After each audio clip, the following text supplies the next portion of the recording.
오늘 우리가 함께 볼 말씀은 호세아서 4장 6절의 말씀입니다. 우리 함께 기도하고 한 목소리로 합독하겠습니다. 아바 아버지, 주님의 이름을 간절히 부릅니다. 12월 한 달을 허락하시고 거룩한 예배의 자리로 우리를 인도하여 주셔서 감사합니다. 새해를 한 달 앞두고 십자가 앞에 결단합니다. 그동안 나의 생각과 내 감정 그리고 주님 없는 삶에서 벗어나지 못한 어리석음과 무기력함을 십자가에 못 박습니다. 이제 하나님의 말씀을 통해 하나님이 누구인지 내 삶의 목적이 무엇인지 다시 한번 돌아보기를 원합니다. 성부, 성자, 성령의 하나님, 주님을 더 알기 원합니다. 그리고 주님과 동행하며 주님을 향한 믿음과 내 삶이 일치하는 성숙한 성도의 삶으로 살아가게 하여 주시옵소서. 이 시간 모든 세상의 생각은 버리고 함께 하시는 성령 하나님께서 나의 마음에 들어오셔서 이 말씀이 나의 인생의 뿌리가 되고 발걸음이 되게 하소서. 예수님의 이름으로 기도드립니다. 아멘. 우리 함께 말씀 합독하겠습니다. 시작. 내 백성이 지식이 없으므로 망하는도다. 내가 지식을 버렸으니 나도 너를 버려 내 제사장이 되지 못하게 할 것이요. 네가 내 하나님의 율법을 잊었으니 나도 내 자녀들을 잊어버리리라. 아멘. 우리 옆에 분하고 인사하겠습니다. 한 해 수고 많으셨습니다.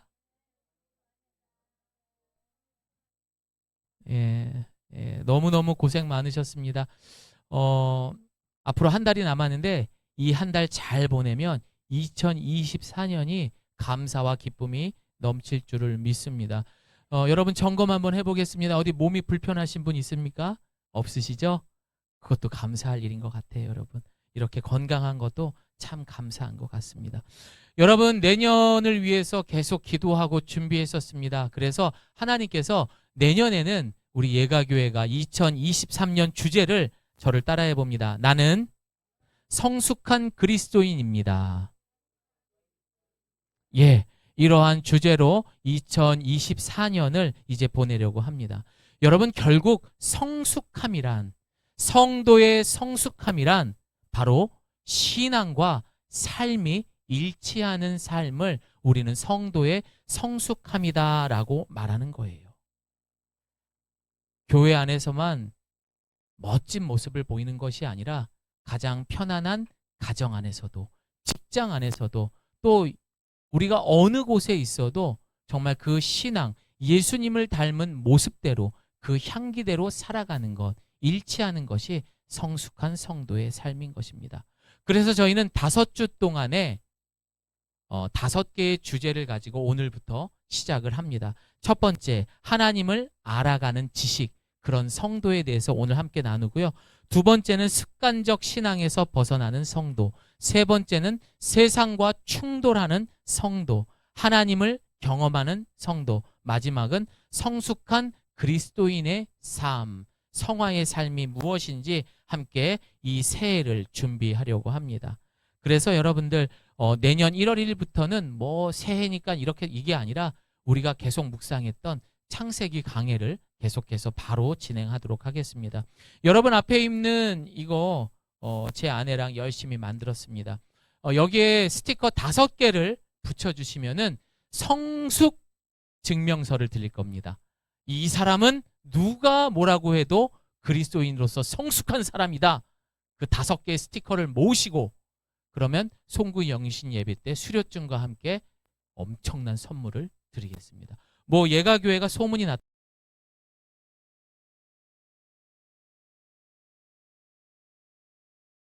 났는 여러분이 성숙해지는 것에 집중해서 모두가 완수하시기를 바랍니다. 자, 저를 따라해 보겠습니다. 나는 어른이 되겠습니다. 그렇습니다. 어른의 반대말은 뭐죠? 어린이, 아이. 그렇죠. 그럼 성숙함의 반대의 말은 뭐죠? 그렇죠. 미성숙입니다. 베델 성서 연구 생활편을 보게 되면 미성숙한 사람들이 어떤 모습인지 7가지를 통해서 말하고 있는데 화면 보여드리겠습니다. 첫 번째는요, 자기 중심적이며 이기적인 사람. 그리고 두 번째는 스스로의 의사결정 능력이 없는 사람, 미성숙한 사람. 세 번째는 책임을 남에게 전가하거나 회피하는 사람. 네 번째 읽어볼까요? 시작.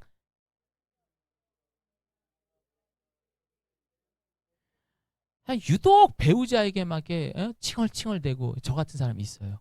예, 그런 사람이 있고 부모 의존적인 사람도 있습니다. 다섯 번째 읽어볼까요? 시작. 자신의 감정만 내세우며 용서 또는 용납하지 못하는 사람. 예, 여섯 번째 시작. 조직의 결장과는 상관없이 자기중심적 행동하는. 예, 이건 제가 바꿨네요. 자, 일곱 번째 시작. 사회 기초 질서와 기본 법규조차 지키지 않는 사람.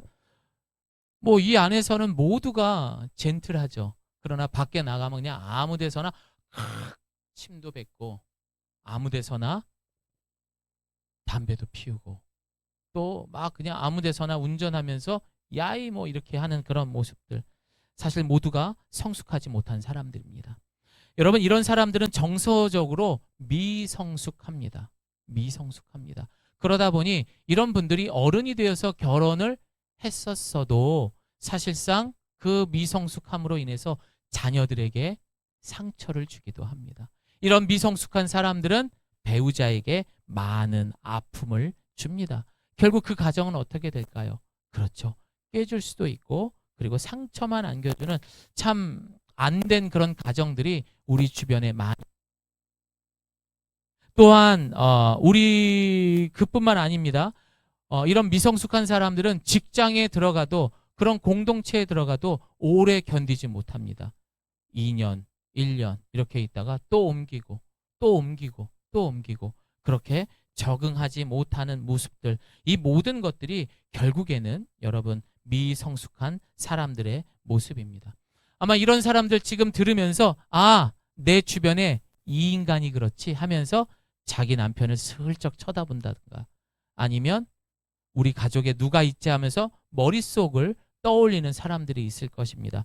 그러나 여러분, 여기서 여러분들이 그렇게 쳐다보고 생각했다라는 것은 그런 모습이 내 안에 분명히 있기 때문에 정확히 찍어낸 거예요. 그러니까 누구를 흉보기 전에 이 예배 시간만큼은 누구를 생각하지 말고 자신에게만 적용할 수 있기를 바랍니다.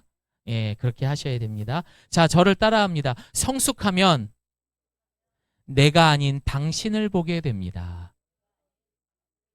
그렇죠. 나보다 남을 더 생각하게 되는 것. 그게 바로 성숙입니다. 내년에는 아이고 이렇게 정죄하지 마시고 더 안아주고 더 그렇게 칭찬해 줄 수 있기를 바랍니다.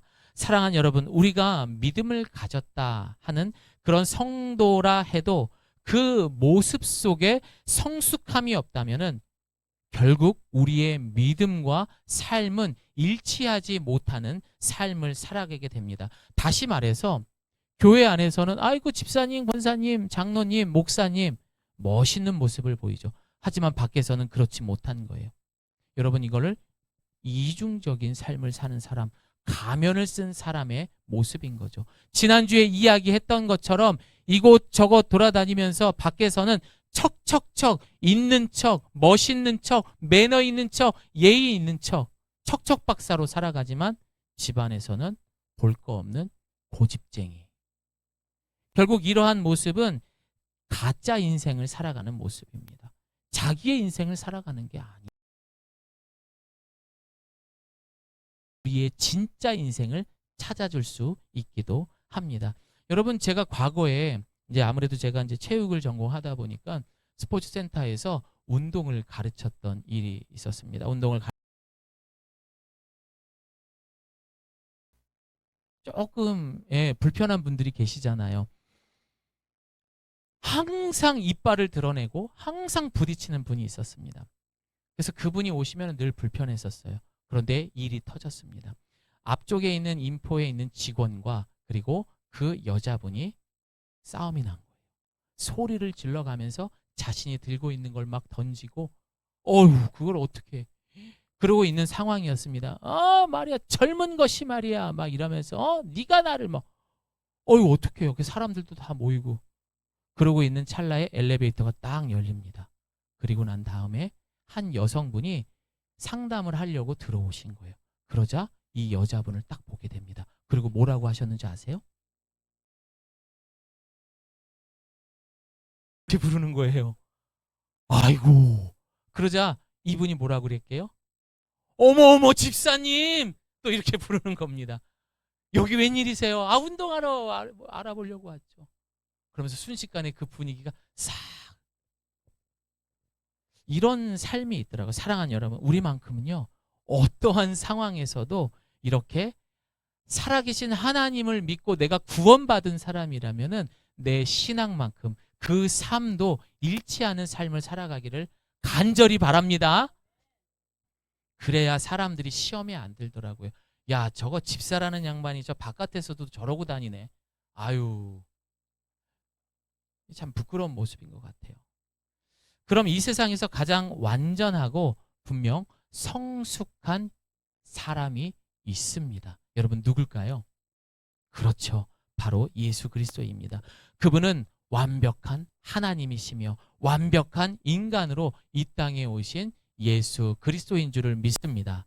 여러분 그 예수님에 대해서, 그분의 그 성숙함에 대해서 잠언은 이렇게 말합니다. 우리 함께 읽어봅니다. 시작.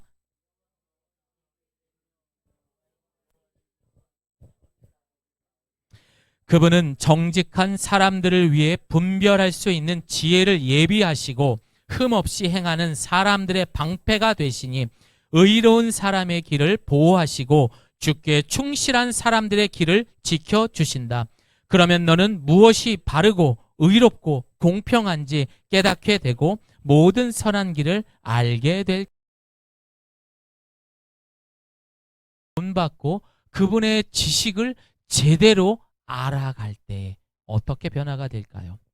그분의 가치를 알게 된다면은, 그분의 그 대단함을 우리가 알게 된다면 우리의 예배의 태도가 달라지게 됩니다. 왜냐? 그분의 가치를 알았기 때문에 그 예배에서 납작 엎드려질 수밖에 없는 거예요. 두 번째, 그분을 알 때 가장 가까운 가족에게 실수했던 것들, 이제는 그 가족 하나, 가장 편안한 사람부터 존중하기 시작합니다. 세 번째로, 그분을 알아갈 때 이 세상을 내가 먹고 살기 위해 쫓아가면서 늘 쫓기는 듯한 삶을 살았다면은 이제는 그분을 알았기 때문에 이 살아가게 되는 겁니다. 마지막으로 무엇보다 그분을 알게 된다면 옳고 그름을 판단하는 성숙한 장성한 자에 이르게 되는 겁니다. 여러분 어른이 되어도 참 못난 사람들 많습니다. 이게 옳은지 그른지도 똥인지 된장인지도 모르면서 구별 못하고, 왜 그런 말 하잖아. 아이고 저거 나이값도 못하네. 하지만 너무나 어리지만 정말 성숙한 사람들도 있습니다. 우리가 다시 한번 그 성숙에 대해서 생각해 보면서 오늘 이 시간, 그 성숙은 결국 하나님을 알아갈 때 성숙해짐을 여러분 기억하시고 계속해서 말씀 보겠습니다. 여러분 신학이라는 이 두 글자를 그대로 우리가 이해하게 된다면 신학이 뭐예요? 하나님을 배우는 학문이에요. 예.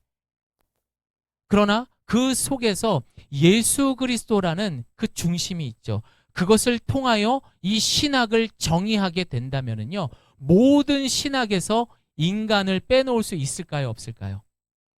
하나님에게 인간이 빼놓을 수 있을까요, 없을까요? 결코 없죠. 여러분 신학의 모든 것, 뭐 기독론, 뭐 그 밖에 있는 뭐 구원론, 여기에 보면 인간이 안 빠진 데가 없어요. 이 말은 무슨 뜻이냐? 하나님에게 있어서 여러분 한 사람 한 사람이 얼마나 대단하고 하나님 앞에 가장 소중한 사람이라는 것을 우리는 다시 한번 알 수 있는 거예요. 그래서 여러분 내년 우리가 살아갈 때에 어떤 어려운 일이 있더라도 내가 얼마나 사랑받는 사람인데, 내가 얼마나 존중받아야 되는 사람인데 라고 생각하면서 여러분이 어떤 굳은 일을 해도 결코 여러분의 그 정체성을 잃어버리지 않기를 소망합니다. 어디 가서나 대접받으셔야 돼요. 그게 바로 그리스도인 하나님의 자녀인 것입니다. 하나님이 우리 인간을 향한 뜻과 약속, 그리고 우리가 그 하나님을 알면 알수록, 더 깊어지면 깊어질수록 내 가치가 얼마나 대단한지 알게 되는 거예요. 그래서 성경 읽어라, 배워라, 이렇게 말씀드리는 겁니다. 많은 분들이 여전히 신앙생활을 하는데도 참 자신을 사랑하지 못하는 분들이 많습니다. 저부터도 그래요. 속상한 일이 있으면 괜히 내가 못난 것 같고 못하는 것 같고. 여러분 그러지 마세요. 창세전부터 하나님의 형상, 하나님과 꼭 따라다녀야 하는 것은 바로 저와 여러분인 줄을 믿습니다. 그러니까 내년에는요, 그렇게 하나님을 많이 알아가고 스스로를 사랑할 수 있는 저와 여러분 되시기를 바랍니다. 만약 그럼에도 불구하고 내가 그렇게 행동하지 못한다라는 것은 우리는 그동안 교회의 문화만을 즐겼던 거예요. 교회에서는 이런 말들을 하고 교회에서는 이런 행동들을 하고, 그리고 무엇보다 그런 삶은 우리의 신앙과 삶이 일치하지 못하는 것입니다. 하나님의 지식이 부족한 거예요, 여러분. 오늘 본문에서 하나님은요, 호세아라는 선지자를 통해서 이제 선포하게 되십니다. 뭐라고 말합니까? 내 백성이 지식이 없으므로 망하는도다. 그럼 무슨 지식이 없어서 망한다고 말할까요? 오늘 본문을 보니까 하나님의 율법의 말씀에 대한 지식이요, 결국에는 하나님을 아는 지식이 없으면 망하게 된다라고 말하고 있습니다. 여러분, 하나님은요, 이 성경 66권을 통해서 계속해서 내가 누구인지 계시하고 있습니다. 말씀하고 계셔요. 나는 이런 사람이다. 나는 이러한 하나님이다 라고 말씀하고 계십니다. 즉 하나님이 어떤 분인지 가르쳐주기 위해서 호세아를 부르게 됩니다. 그리고 그 당시에 가장 천하다고 하는 몸을 파는 여자였던 고멜이라는 여자를 데려와서, 호세아야, 너는 이 여인과 결혼해라. 그리고 평생 이 여인을 안아주고 사랑해라. 호세아는 하나님 말씀에 순종했습니다. 몸을 파는 그런 창기와 결혼하게 되고 헌신을 했습니다. 그러나 그 고멜은 그 사랑도 잊어버린 채 또 다시 다른 남자에게 갑니다. 호세아가 어떻게 했을까요? 마치 또 찾아갑니다. 그리고 나서 고멜, 다시 돌아오. 내가 당신이 지은 그 빚까지 다 갚아줄 테니까 다시 내게로 오시오. 그렇게 호세아는 고멜을 다시 안고 또 집으로 데려오게 됩니다. 여러분, 이 호세아서를 읽게 보면요,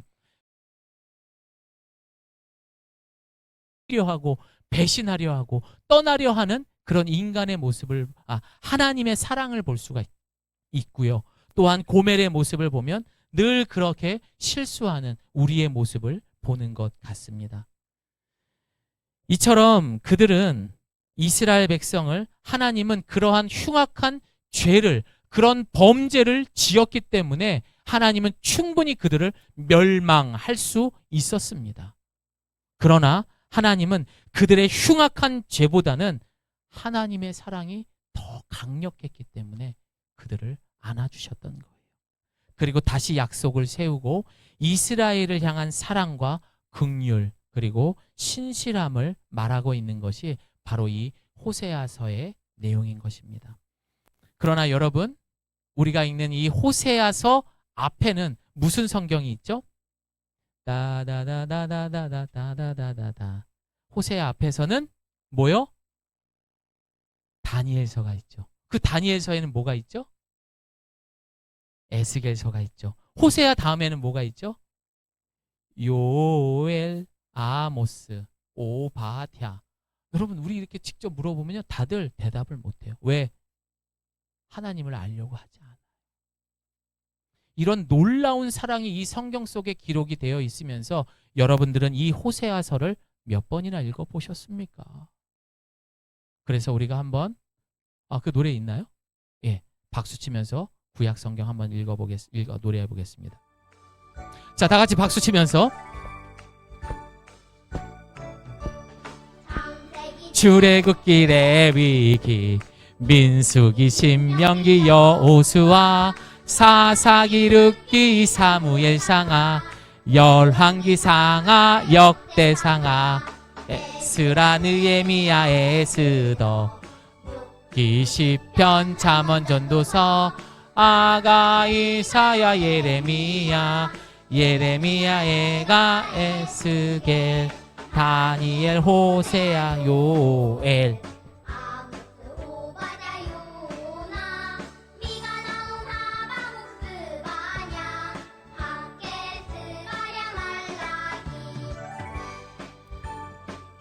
됐습니다. 자, 여러분 이렇게 우리가 중간에 쉬어가는 타임으로 이런 성경인데 몇 번이나 읽어보셨습니까? 어쩌면은 읽기조차 불편한 만큼의 그런 선지자의 이름들도 있습니다. 그만큼 우리는 하나님을 알려고 노력하지 않았습니다. 우리가 하나님을 알지 못한다면 우리는 자신의 실수와 연약함, 늘 내 탓만 하고 남의 탓만 하며 살아갈 수밖에 없습니다. 그런 죄인의 모습만 남아있을 뿐입니다. 그러나 하나님이 이런 나를 나의 죄보다 더 사랑하신다라는 것을 알기 위해서는 우리는 성경을 읽어야 되고 하나님에 대해서 알아야 할 것입니다. 그러나 우리의 이 어두운 눈이 그를 알아보지 못합니다. 또 성경을 보지 않아도 되는 것처럼 성경을 보지 않아도 살아갈 수 있는 거구나 익숙합니다. 지난 한 달을 살아오면서 주중에 한 번도 성경을 읽지 않고 기도하지 않고 살아가는 사람들 있습니다, 여러분. 근데 어떻게 예수님을 사랑한다고 말할 수 있죠? 아무것도 모르면서.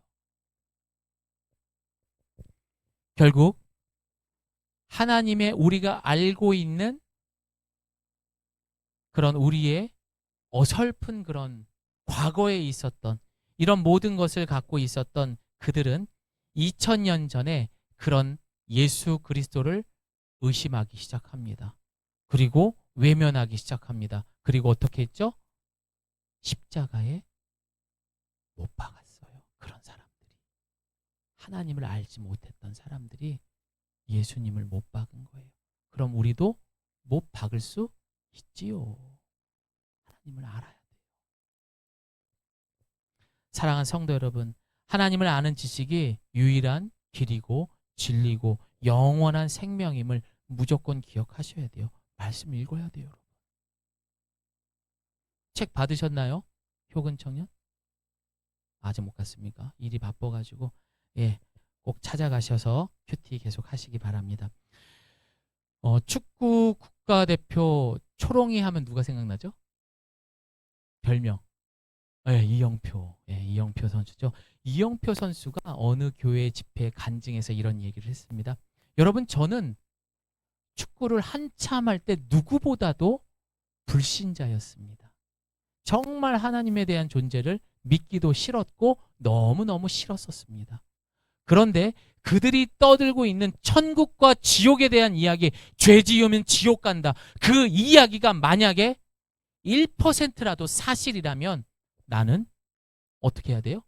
지옥 가야 되는 거예요.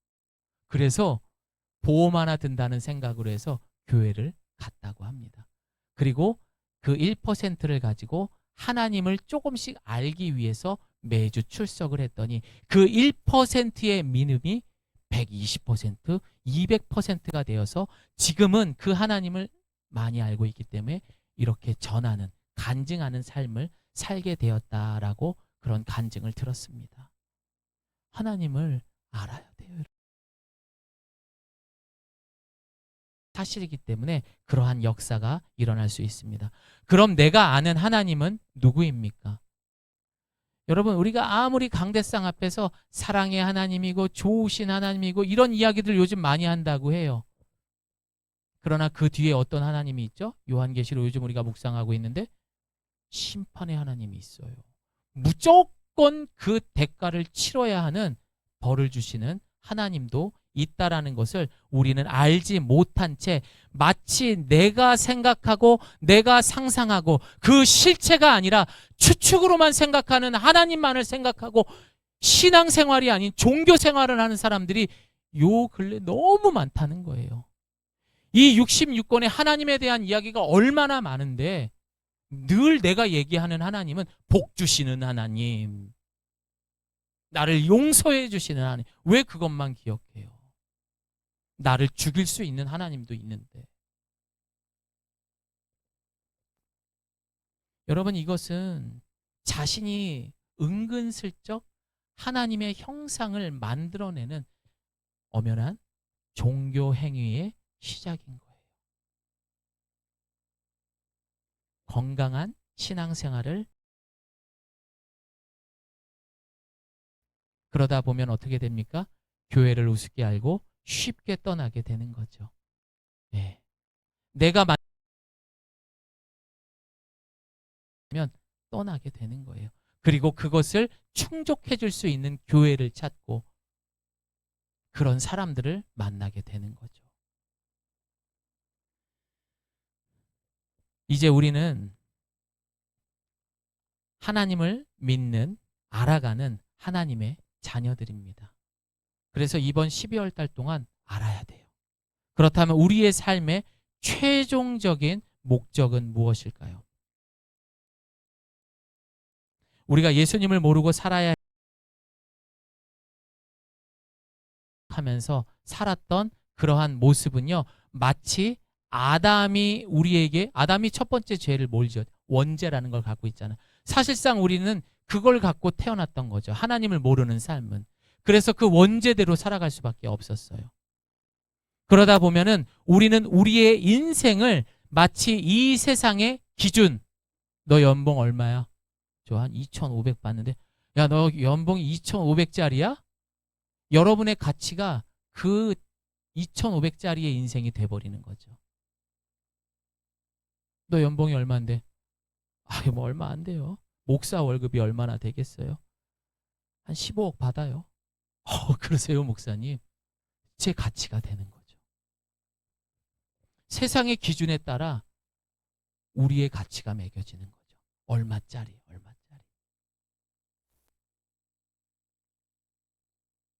얼마 전에 제가 이제 운동을 하거나 그럼 거기 어린이들도 운동을 하고 늦게 끝나면 제 차에 태워서 그 친구들 집에도 데려다 줄 때가 있어요. 초등학생들. 1학년, 2학년, 3학년, 5학년 뭐 이런 친구들이에요. 제 차를 탁 타더니 어떤 친구가 그러더라고요. 우리 아빠 차 테슬라인데. 아, 그래? 예, 거기서 저는요, 게임도 하고 영화도 봐요. 아, 그래? 좋겠다. 여러분, 진짜 이런 세상, 저는 그게 말로만 들었거든요. 근데 진짜 아이들이요, 자신의 그런 자랑하는 거, 그런 자신의 가정이 갖고 있는 그 가치를 이런 걸로 먹이고 있더라고요. 이거 저 정말 놀랐습니다. 이거 진짜로 제가 경험하고 나서 많이 놀랐었습니다. 그러나 여러분, 우리가 예수님을 나의 구주로 영접하고 또 세례를 받고 그리고 우리는 이렇게 하나님의 자녀가 되게 된다면은 이제는 어떻게 되죠? 그 아담의 후예가 아니라 제2의 아담으로 오시는 예수 그리스도의 그 영광이 그대로 나에게 전해지게 되면서 우리는 얼마짜리 인생이 아니라 예수님짜리 인생으로 바뀌는 거예요. 이게 얼마나 대단한 능력입니까? 얼마나 큰 사랑입니까? 그래서 여러분들, 지금의 우리가 당하고 있는 고난, 이 힘든 것들은 아무것도 아닙니다. 그래서 이 로마서 8장 18절에는 사도 바울이 이렇게 이야기합니다. 현재의 고난은 장차 우리에게 나타날 그 영광과는 비교할 수 없을 만큼 어마어마하다라고 이야기를 합니다. 그것이 바로 우리가 얼마짜리 인생에서 예수님짜리 인생으로 바뀌었을 때입니다. 여러분의 인생은 이미 보장된 거예요. 그 감당할 수 없는 영광이 우리를 기다리고 있는 줄 믿으시기를 바랍니다. 우리 힘들어도 조금만 더 힘내보자. 봐야 돼요. 자, 저를 따라해 봅니다. 나는 가장 큰 영광이 임하는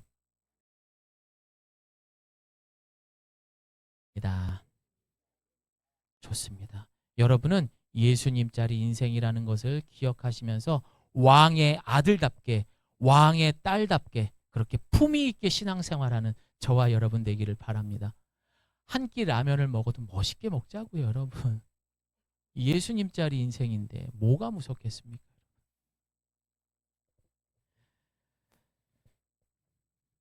하나님의 자녀의 삶의 목적은 결국 우리를 구원하신 하나님의 선하신 그 뜻대로 우리가 평생 알아가야 되는 것. 그래야 우리의 가치를 깨닫게 되는 거더라고요.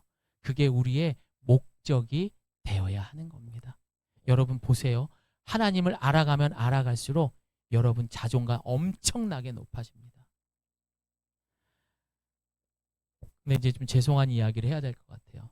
그렇게 살아가는 것이 아까 바울이 이야기했던 것처럼 현재의 고난이라고 말합니다. 영광을 얻기까지 사실은 예수 그리스도께서 십자가에 당한 고통처럼 성도로 살아가는 것은 쉽지가 않아요. 늘 세상과 부딪힐 수밖에 없습니다. 인간은 태어날 때부터 원죄를 갖고 있기 때문에 성경 읽기 싫어하는 것이 당연한 거예요. 그렇게 바뀌어버린 우리를 하나하나 바꿔가는 것. 그렇게 모여있는 것이 교회인 것입니다. 여러분 우리가 처음에 이런 말씀을 듣고 그래 나 열심히 살 거야 오늘 말씀 은혜 받았어 하면서 달콤하게 다가옵니다. 그러나 끊임없는 그런 말씀의 기도와 이런 경건 훈련의 혹독한 그런 성찰 이게 있어야만 실제를 보게 되는 거예요. 그러니까 여러분 쉽게 성도가 되는 게 아니에요. 나 구원받았어 끝 이게 아니라는 거예요. 성찰이 뭡니까? 자신의 일을 끊임없이 반성하며 살펴야 됩니다. 끊임없이 회개하셔야 돼요. 지난주 수요일인가 목요일인가에 우리 요한계시록 말씀에 보니까 이런 말씀이 있습니다. 우리 함께 읽습니다. 시작.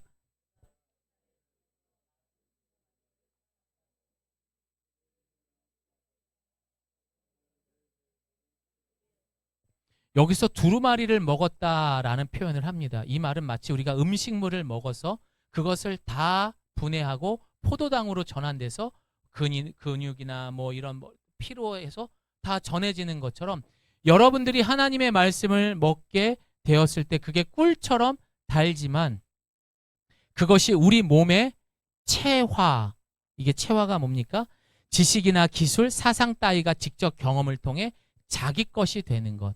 그렇게 성도로 살아가게 되는 것은 쓰디 쓸 수밖에 없다라는 계시록의 말씀인 거예요, 여러분. 쉽지 않은 거죠, 여러분. 이처럼 성숙한 그리스도인의 삶은 어렵습니다. 하나님에 대한 지식이 넓고 깊어지게 된다면 우리가 드려지는 이 예배가 매주 임재하는 반면 하나님을 모르면 모를수록 이 예배의 시간을 우습게 할 거예요. 아이 뭐 바쁜데 한번 빠지지. 그리고 이 예배 시간에도 다른 생각하고 뭐 휴대폰을 만지작거린다든지 잠을 청한다. 이런 삶이 반복되면 죄의 쓰레기 더미로 넘어가게 되는 겁니다. 하나님의 신관, 이 신관이 깊어져야 돼요. 그래야 예배의 소중함을 알게 되는 거예요. 내가 만약 못 그런다면 꼭 한번 생각해. 아, 나 하나님에 대한 지식이 없었구나. 중국 선교사님의 연락을 받게 됩니다. 그리고 한 목사님이 이제 지하 교회에서 설교를 해야 하는 그런 상황에 있는 거예요. 목사님 한번 오셔서 조금 뭐라고 할까 위험할 수도 있지만 그래도 꼭 오셔서 말씀 한번 전해주세요. 그래서 목사님이 당연히 가야죠. 그리고 지금 중국에서는 모든 기독교회 이런 거 합법화되지 않았습니다. 그런데도요 그 인구가 그래서 알게 모르게 지금 계속해서 그 인구 수가 늘어나고 있대요. 이게 복음의 능력입니다. 그래서 이 목사님이 선교사님한테 이야기한 거예요. 목사님 그럼 제가 설교를 얼마나 준비해야겠습니까?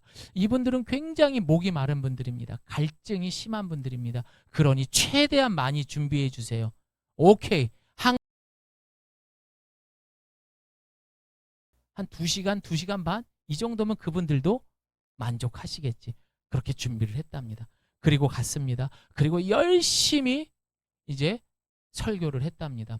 뭐 예배에 들어가기 전부터 이들은 너무 뜨겁게 예배드려서 설교할 맛도 났다고 합니다. 그렇게 2시간 반을 정말 끌고 해서 열심히 했대요. 그래서 자기 스스로가 만족해서 이제 기도하고 딱 내려오는데 한 사회자가 나오더니 이렇게 얘기하더래요. 자, 여러분, 이제 1부 설교가 끝났습니다. 2부 설교를 준비하기 위해서 잠시 화장실 갔다가 다시 모이겠습니다. 결국 그날 목사님이 설교를 6시간을 하셨대요.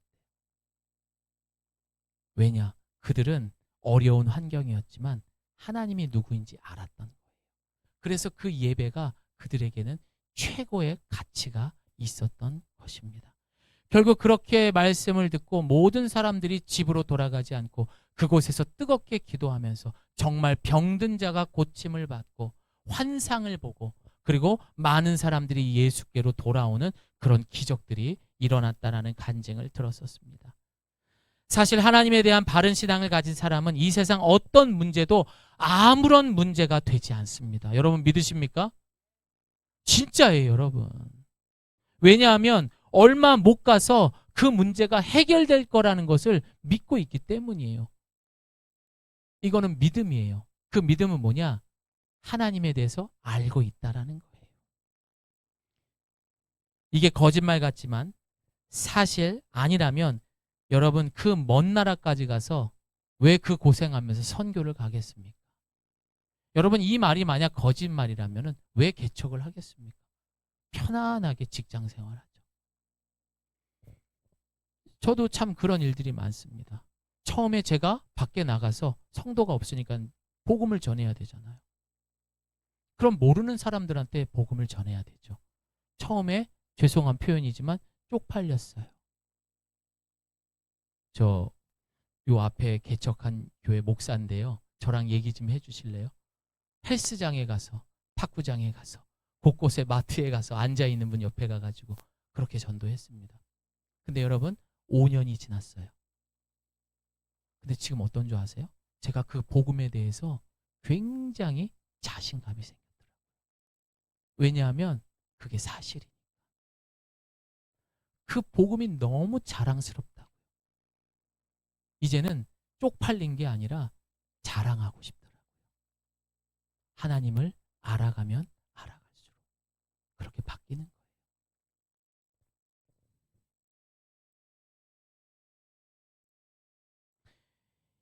예수님을 따르던 제자들도요. 처음에는 예수님의 겉모습만 보고 그가 가지고 있는 능력, 안진뱅이가 일어나는데 아니 장님이 눈을 뜨는데 죽은 나사로가 일어났는데 어떻게 가만히 있어요? 저거 진짜다. 나 제자 할래. 쫓아다녔죠. 그런데 시간이 지날수록 야 내가 얼마 안 있으면 십자가에 달려 죽게 될 것이다. 뭐 이런 이상한 소리만 하시는 거예요 예수님이. 근데 진짜 그렇게 됐네. 결국 제자들은 어떻게 합니까? 예수님을 모른다 하고 부인까지 하게 됩니다. 그러나 그들이 예수님께서 십자가에 못 박아 죽으시고 3일 만에 부활하고 그렇게 예수님에 대해서 알면 알수록 더 아는 것이 사실이라는 것을 알게 되면서 어떻게 됐죠?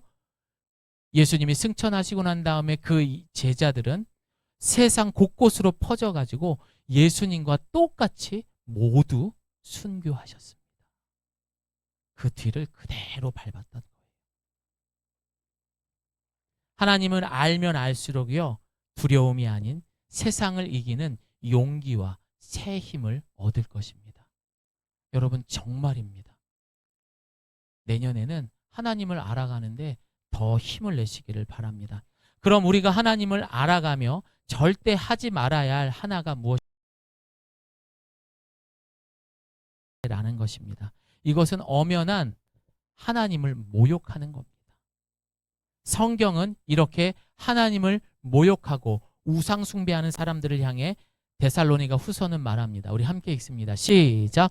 하나님을 모르는 자들과 우리 주 예수의 복음에 복종하지 않는 자들에게 형벌을 내리시리니 이런 자들은 주의 얼굴과 그의 힘의 영광을 떠나 영원한 멸망의 형벌을 받으리로다. 분명히 벌을 받는데요. 대가를 치른대요. 나는 하나님을 믿고 있어. 그런데 내 삶을 보니까 그 하나님보다는 다른 것에 더 열심을 내고 심지어 내 시간과 내 인생을 바쳐가며 살아가고 있네. 이거 우상이 될 수 있다. 과거에는요, 새라든지 아니면 동물이라든지 기어다니는 것들, 이런 것들을 통해서 우상 숭배를 했어요. 그리고 그들 앞에 절을 했습니다. 우상 숭배죠. 그러나 마귀 사탄이 이 땅에서 그런 동물이나 새에게 절하면 요즘 세상에는 미친놈 소리 듣죠. 그렇게 시험에 들게 안 하죠. 어떻게 하죠? 나보다 더 사랑하는 것들을 만들게 됩니다.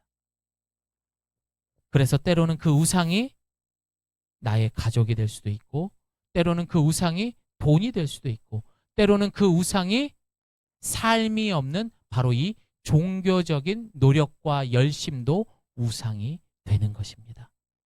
여러분, 우상 숭배는요, 영적인 간음이에요. 사랑하는 아내, 남편, 이렇게 우리가 화목하게 사는데 내 아내가 다른 남자와 잠자리를 한다. 내 남편이 다른 여자와 잠자리를 한다. 상상하기도 싫죠. 그게 바로 우상 숭배라는 거예요. 그런데 우리가 지금 영적인 그런 간음을 저지르고 있는 것입니다. 여러분, 그러한 우상 숭배에 대해서 하나님이 어떻게 형벌을 내리셨느냐? 바로 예레미야를 통해서 말씀하십니다. 우리 함께 읽습니다. 시작.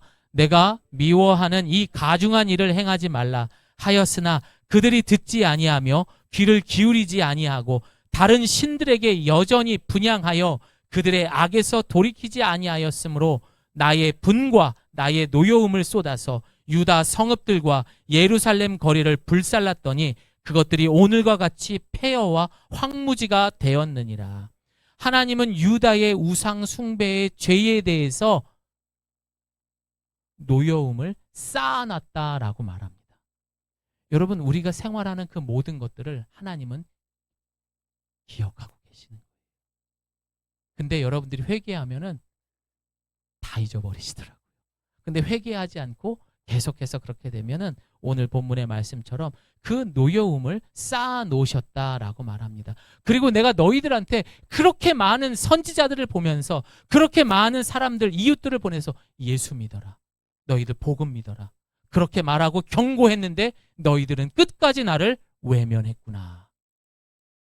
그 도시를 다 불태워버립니다. 나라만 뺏었습니까? 가족까지도 뺏어버렸던 거죠. 그렇게 바벨론으로 완벽한 멸망을 맞이하게 된 겁니다. 그러나 이들이 그 어려움에 처해 있을 때 이들은 하나님을 알지 못했기 때문에 내 눈에 보이는 것, 내 귀에 듣는 것만이 사실이라고 생각했기 때문에 그들이 결국 자신의 목숨을 구하기 위해서 또 무슨 행동을 하는 줄 아세요? 여러분, 하나님이 애굽이라는 나라를 좋아할까요? 옛날 창세기 출애굽기에 나왔던 애굽 바로왕. 하나님 애굽 싫어하시죠. 그런데 그 애굽에 가서 구해달라고 얘기까지 해요. 그게 바로 하나님을 모르는 무지함에서 나오는 그런 모습들이에요, 여러분. 그래서 우리는 하나님을 알아야 됩니다. 사랑하는 여러분, 우리는 제대로 하나님을 알아야 됩니다. 만약 이 지식이 없다면 우리는 교회의 예배와 거룩의 삶도, 기준도, 심지어 우리의 가정까지도 늘 삐뚤빼뚤 삐죽빼죽한 모습으로 온전한 삶을 살 수가 없어요. 모르죠. 그냥 이 정도 되면 만족하겠다. 그런데 사실상 하나님께서 준비하신 거는 더 멋진 건데 그걸로 왜 만족하세요, 여러분? 땅이 아닌 하늘을 바라보며 하나님을 알아갈 수 있는, 무엇보다 우상 숭배하지 마세요. 그렇게 살아가는 저와 여러분 되시기를 소망합니다. 여러분, 이제 말씀을 마무리합니다. 세상은요, 더 나빠지면 더 나빠졌지 좋아지지는 않습니다. 더 악해지고 더 우리를 못 잡아가서 안달이 날 것입니다. 야, 더 열심히 살아. 더 바쁘게 살아. 그렇게 보내야 할 것입니다. 그리고 그렇게 열심히 살다 보면 우리 마음 가운데 뭐가 들죠? 야, 이 쉬는 날 내가 어떻게 가만히 있어? 주일 성수 빼먹고 놀러 가야지. 아이, 뭐 한 번 정도는 괜찮지. 강한 욕구를 들게 할 것입니다. 내가 얼마나 열심히 일했는데 가족들도 돌봐야지 합리화시키는 거죠. 심지어 돈을 우상화시키고 돈이 전부인 세상이 돼버리기 때문에 우리는 더 열심히 일하고 살 수밖에 없는 세상, 그래서 더 무서운 세상이 된다라고 말하는 거예요. 돈이면 다 되는 세상입니다. 그 미국의 한 부자가 엄청난 뭐 몇 조 그렇게 가진 사람이죠. 나이가 이제 80이 넘었어요. 그런데 아들이 돈이 많으니까 이 아버지의 그런 피를 새롭게 수혈을 합니다. 장기들을 다 바꿔주는 거예요. 그래서 이 아버지 나이가 80이 다 됐는데 몸의 상태는 40대로 바뀌는 거예요. 돈으로 다 되더라고요. 이게 말이 되는 겁니까, 여러분? 이런 모든 것들을 질서를 다 깨버리는 것이 결국 돈에서 시작되는 거죠. 여러분, 어쩌면 우리가 살아가는 이 인생의 가장 큰 숙제는 무엇일까요? 결국에 사람이 제일 두려워하는 것은 죽음입니다. 이 땅의 우리의 인생의 죽음입니다. 또한 내가 아니더라도 내가 사랑하는 사람을 잃었을 때의 그 공포와 두려움은 어마어마합니다. 그러면 우리가 왜 하나님을 알아야 돼요? 왜 우리가 이것들을 고생스럽지만 이렇게까지 해야 되나요? 결국에는 그 무거운 짐을 가장 온전하게 넘어갈 수 있는 것은 우리가 그 숙제를 해결할 수 있는 것, 그것은 우리의 성숙한 신앙밖에 없다라는 것입니다. 이 세상에서 가장 성숙한 분은 예수 그리스도였어요. 예수님이 가장 완벽한 이 땅에 인간으로 오셨을 때도요, 십자가에 달리기 전에 너무 두려웠어요. 예수님도 무서웠대잖아요. 주님, 나 살려주면 안 돼요? 그러나 주님의 뜻이라면은 내가 순종하겠습니다. 여러분, 우리도 그 죽음 앞에서 주님의 뜻이 그렇다면은 내가 이 죽음 기꺼이 받아들이겠습니다. 내가 너무나 사랑하는 가족이 떠났지만 주님의 때가 되었기 때문에 데려갔기 때문에 제가 그것을 받아들이고 더 열심히 주님을 알아가며 성숙한 성도로 살아가겠습니다. 여러분, 이 세상은요, 가장 성숙한 모습은 신앙과 우리의 삶이 일치되는 것이 성숙함이라고 말합니다. 그러나 이 성숙한 그리스도인의 참 모습, 이것을 할 수 있는 것은 결국 우리가 성경을 통해서, 이 예배를 통해서 하나님을 알아가는 거예요. 여러분들 복권 다 사보셨죠? 그러나 우리가 그 복권보다도 훨씬 더 큰 복권에 맞았다라는 것은 알고 계십니까? 한 기사에 그런 게 나왔어요. 어떤 사람이 1등이 당첨이 된 거예요. 우리나라에. 세상에 이런 일이도 나왔어요. 그런데 이 사람이 너무 바쁘게 살다 보니까 그 20억이라는 당첨금을, 유효기간이 1년이더라고요. 1년 7개월 만에 책을 펴다가 그 복권이 뚝 떨어진 걸 보고 알았던 거예요. 그런데 그 농협에서 말하기를 이 1년에 2사람, 3사람 정도가 그 돈을 깜빡하고 못 찾아가는 사람들이 있대요. 그래서 그 사람 인터뷰를 하는데 이 사람이 막 아이고 이거 아까워서 어떻게 하냐고 막 그냥 병이 날 정도로. 솔직히 그렇잖아요. 하루아침에 20억이 날아갔는데. 그런데 여러분, 우리도 똑같아요. 구원이라는 복권에 당첨됐잖아요. 그런데 우리가 성숙하지 못했기 때문에 그거를 못 찾아간 거나 똑같은 거예요.